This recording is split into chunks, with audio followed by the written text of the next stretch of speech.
2026 Canada ദേശീയ census വിവരങ്ങൾ ഇതുവരെ സമർപ്പിക്കാത്ത കുടുംബങ്ങളെ തേടി സ്റ്റാറ്റിസ്റ്റിക്സ് കാനഡ ഉദ്യോഗസ്ഥർ ഉടനെത്തും. വിവരങ്ങൾ നൽകാൻ വിസമ്മതിക്കുന്നവർക്കെതിരെ കനേഡിയൻ നിയമപ്രകാരം $500 മുതൽ $1000 വരെ പിഴ ചുമത്തുമെന്ന് അധികൃതർ മുന്നറിയിപ്പ് നൽകി.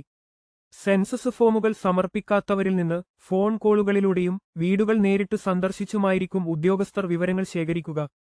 വീട്ടിൽ വരുന്ന സെൻസസ് ജീവനക്കാരുടെ ഐഡന്റിറ്റിയിൽ എന്തെങ്കിലും സംശയമുണ്ടെങ്കിൽ 1-833-852-2026 എന്ന നമ്പറിൽ വിളിച്ച് അത് ഉറപ്പുവരുത്താവുന്നതാണ്. ജീവനക്കാർ നിർബന്ധമായും പേരും ഫോട്ടോയും എംപ്ലോയ്മെന്റ് നമ്പരുമുള്ള ഔദ്യോഗിക തിരിച്ചറിയൽ കാർഡുകൾ ധരിച്ചിരിക്കണം. കർഷകർക്കായുള്ള പ്രത്യേക സെൻസസ് നടപടികളും ഇതോടൊപ്പം പുരോഗമിക്കുകയാണ്.